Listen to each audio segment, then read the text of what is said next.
And it's exactly 10 p.m. in Banjul, and this is GRTS News, broadcasting live for viewers in the Gambia and around the world. In the headlines, these are: Gambians join Muslims around the world to celebrate Eid-ul-Adha, marking the most important festival in the Islamic calendar, and opportunities for business recovery during Eid. Our reporters take a close look at the flourishing swing in the tailoring sector. Position in the media to support trade facilitation. 25 media practitioners from Anglophone countries wrap up a week-long training on ECOWAS trade agreements.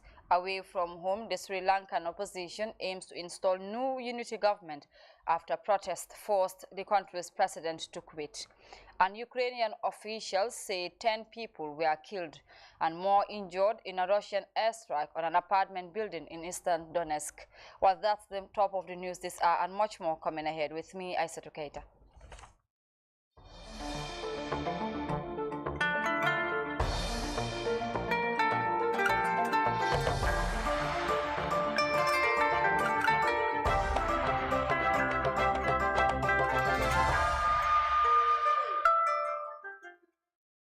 Have you here with us. Now, Muslims in the Gambia on Saturday observed the feast of Eid-ul-Adha, also known as Tobaski. The President, His Excellency al-Adha, joined hundreds of worshippers at the mosque, King Fahad Mosque in Banjul for Eid prayers, led by the Imam Ratib of Banjul Al-Haji Cherno Aliou Maska.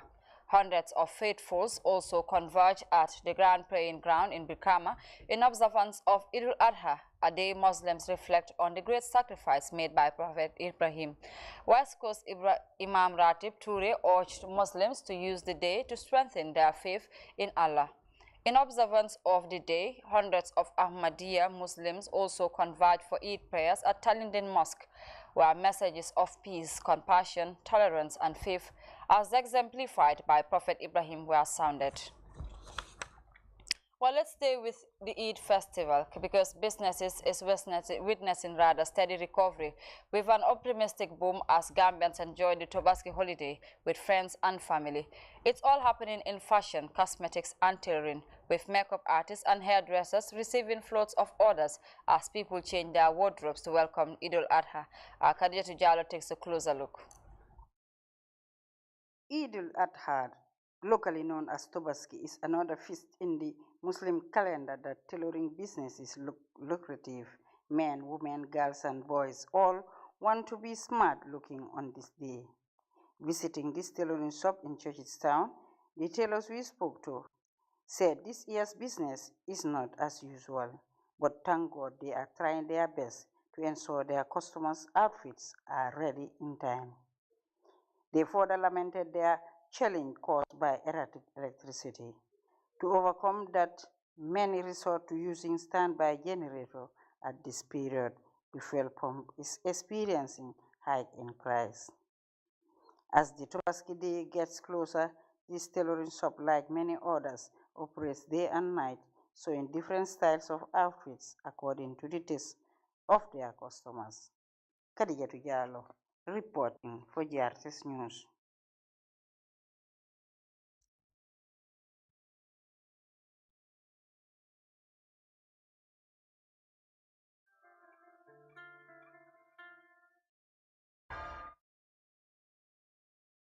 Moving on, a week-long training on trade advocacy organized by the Trade Facilitation West Africa and the German Development Corporation GIS wrapped up on a Friday in Lagos, Nigeria. The training attracted 25 media practitioners from Anglophone countries. The week-long roundtable focused on ECOWAS trade instruments and international trade agreements by member states. Usman Mane was among the participants and files this report from Lagos, Nigeria.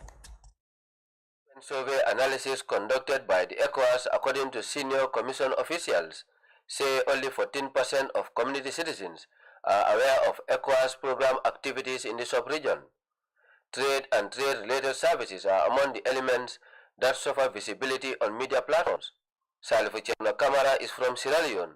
He is one of the participant journalists drawn from the 5 Anglophone ECOWAS member states. We will find out that in the region, for the past couple of years, that our production the contribution to international market has been grappling between 10% to 12%. And because journalists have not been taking the issue of trade as one of the things that we need to advocate on, that's why. But with what we have been learned, I believe that with my companions, when we go and implement it in our countries specifically, we will be able to make a change in that regard. 23 media practitioners were engaged in an intensive advocacy training on trade instruments and international trade agreements organized by ECOWAS and GIZ under the Trade Facilitation West Africa Program. The ECOWAS Trade Liberalization Scheme, Common External Tariff, and the ACFTA Agreement is being implemented alongside the complementary roles of the World Trade Organization. Director of Trade at the ECOWAS Commission, Kolawole Sofola, while speaking on Friday at the close of the training in Lagos, Nigeria, underscored the significant role of journalists to effective implementation of the trade policies. So it's very important for us that as we sit in our rooms, do our consultations, we need to ensure that what we are providing as initiatives, as policies, are reaching the public. And also, I heard the word accountability. We're making sure that government delivers on what it will deliver or says it will deliver for the people. So the media has a critical role to play. You have to be impartial, you have to be accurate, you have to be timely. Implementing partners, Trade Facilitation West Africa Program, acknowledged the commitment of participants during the course of the training. Bernard Tayo is the head of component, transit and trade corridors for the project. Now you will be reporting from a position of knowledge, right? And the Trade Facilitation West Africa project is very proud to be part of that process, standing by the ECOWAS Commission in this wonderful initiative, which in passing, I must thank you again, ECOWAS Commission. Partnership with the media is one of the cardinal pillars in the joint efforts to bring trade matters on the limelight for socio-economic growth. We want to continue this with you, and that is why, and we thank the facilitator, that we have the action plan. Certainly, we want to make sure we have smart objectives, something that we can also track and follow, and indeed, we will be monitoring to see the level of commitment, the level of visibility you're providing on trade issues and also ECOWAS in general. The lead facilitator, Dr. Ken, Director General of West African Institute for Trade, Agriculture and Development, who is also a legal practitioner and an expert in international law and regional integration, thanked the organizers of the initiative, urging participants to bring trade matters to the doorstep of the population through their various media platforms. We need to grow. We need to expand. Look at the issues that nobody has been talking about. And I have told you, trade and economic issues are areas that people really talk about, really know, really discuss. If you are coming into this particular scope, you must be analytical in your art. Dig deep. Work with figures. Evidence-based advocacy as an advocate. This you have been crowned with. Go home, express it, and let us work together. The 25 journalists drawn from Liberia, Sierra Leone, Nigeria, Ghana, and the Gambia are now equipped to interrogate ECOWAS trade instruments by engaging relevant stakeholders in their respective member states. Usman Mane, GRTS, Lagos, Nigeria. Congratulations to all the participants there. Now, the Rice Value Chain Transformation Project, in partnership with Africa Rice, have introduced 16 new rice varieties to farmers in the Central River region in a bid to cope challenges rice growers face normally during production. Our reporter Maud Lamisane reports from the Central River region. Officials of the Rice Value Chain Transformation Project on a field day tour to assess the new rice varieties introduced by the project. This is a process. It doesn't involve only the researchers at the lab and even at the field.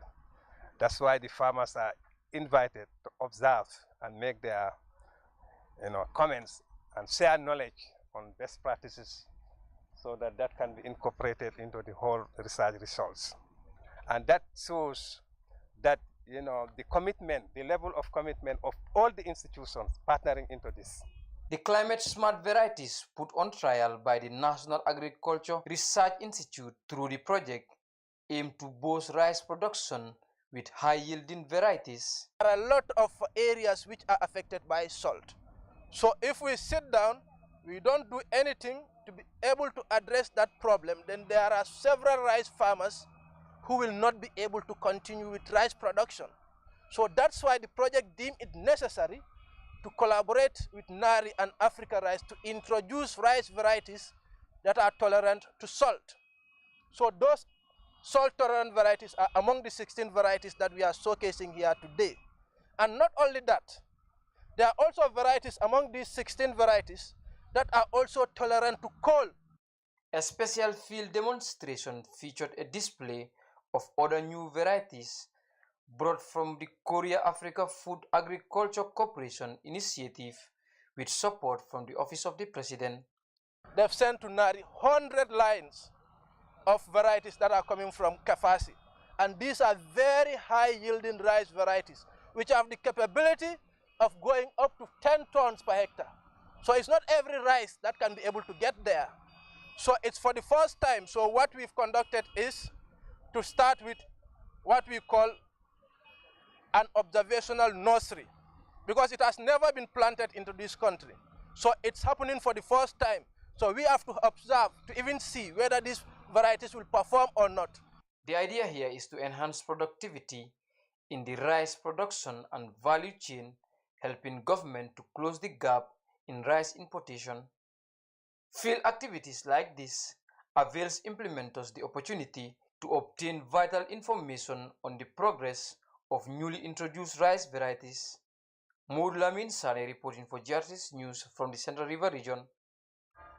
The Public Utilities and Regulatory Authority is moving to address intermittent fiber cable cuts to mitigate frequent data outages with a recent engagement converging stakeholders to discuss challenges affecting communications infrastructure. The forum is earmarked to develop a strategy to resolve the recurrent fiber cable cuts experienced in the country. Here's more. ICT sector faces difficult existential challenges both in deployment and maintenance of fiber cable infrastructure. Persistent fiber cuts have been the most significant problem to deal with by telecom companies in the industry, with indiscriminate attacks on lines affecting service delivery. The fiber cut is having a major negative effect on the quality of service delivery and customer experience. Constant cuts have become customary in this aspect, becoming an everyday nightmare for the telecoms giant, Gamtel. The institution's fiber infrastructure has repeatedly experienced outages, raising the magnitude of economic losses, vastly affecting the quality of service offered by operators. In a bid to address current consumer communication needs, the Public Utilities and Regulatory Authority, PURA, brought together key stakeholders to develop a strategy meant to figure out the root causes of frequent cuts and address the protracted and intermittent fiber cable cuts endured. The purpose of this workshop is therefore to use the knowledge, experience, and coordination of stakeholders to discuss, understand the root causes of these persistent cuts in this industry, and to create a stronger conviction to ensure that in the outcome of what we are doing here today, there is improvement in the general network and quality of service delivery, and ensure that these frequent fiber cuts will become a thing of the past. This takes cue from numerous instances of fiber cuts in voice and data outages, which led to the loss of internet connection, data storage, and cell phone-based voice interconnections in certain areas.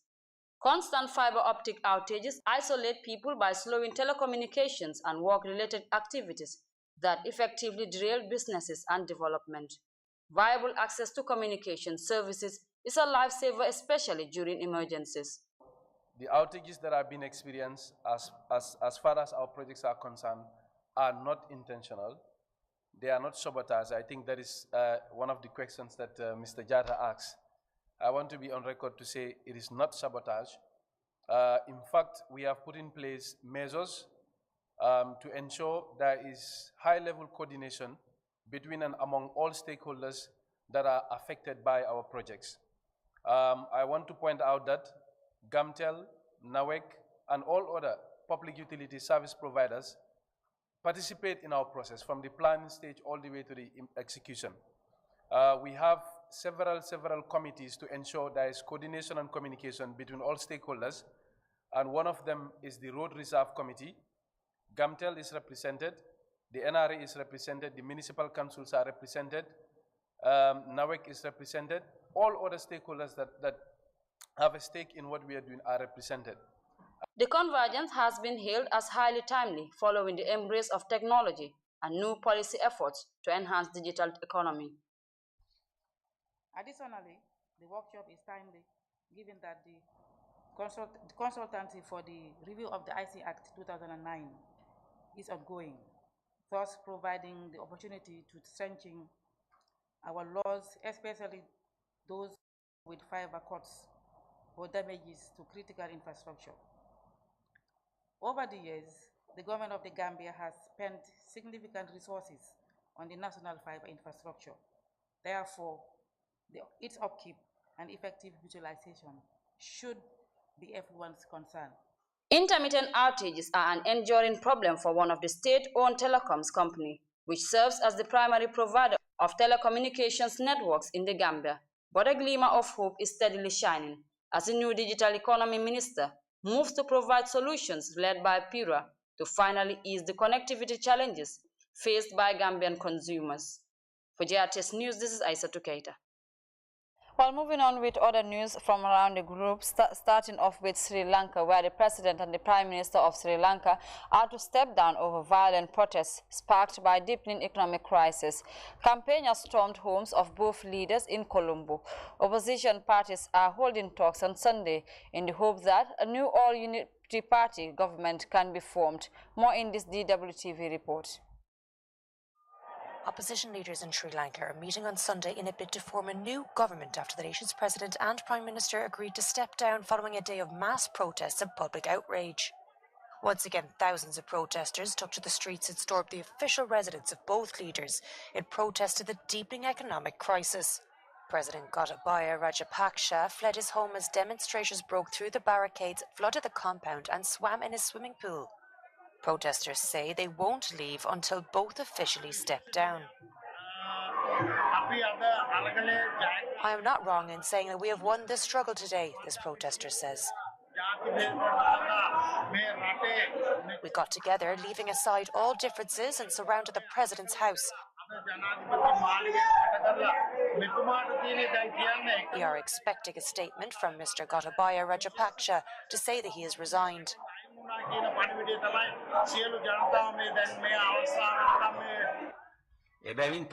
In a televised address late Saturday night, the Parliament Speaker said the President will step down on Wednesday, but would first ensure what the Speaker described as the smooth transfer of power. This comes as Prime Minister Ranil Wickremesinghe's house in Colombo was set on fire by protesters. The nation of 22 people struggling under a severe foreign exchange shortage are blaming the government for what has been the worst financial crisis in 7 decades. Now, Ukrainian officials say at least 10 people were killed and more injured in a Russian airstrike on an apartment building in the eastern Donetsk region. The blast destroyed the building, leaving residents trapped in the rubble. Russian forces are keeping up attacks as they push westward in an attempt to take all of Donetsk.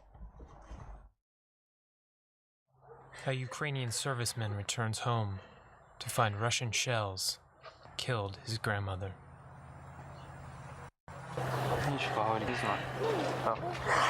I have nothing to say.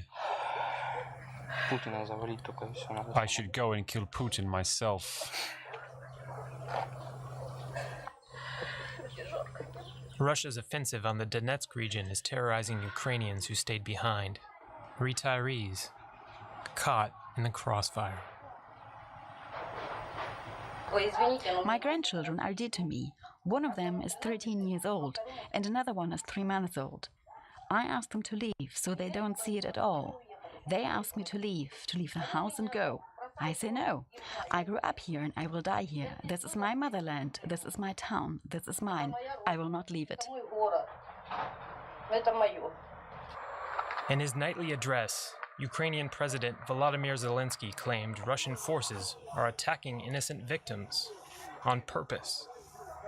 No day or night passes without the brutal strikes of Russian artillery in Donbass, direction of Slovyansk, Bakhmut, Avdiivka. Only modern and powerful weapons can really stop this terrorist action. But until more modern weapons arrive at the front, it is Ukraine's most vulnerable who will bear the brunt of Russia's attack. Well, we will leave it at that and look at our main points once again.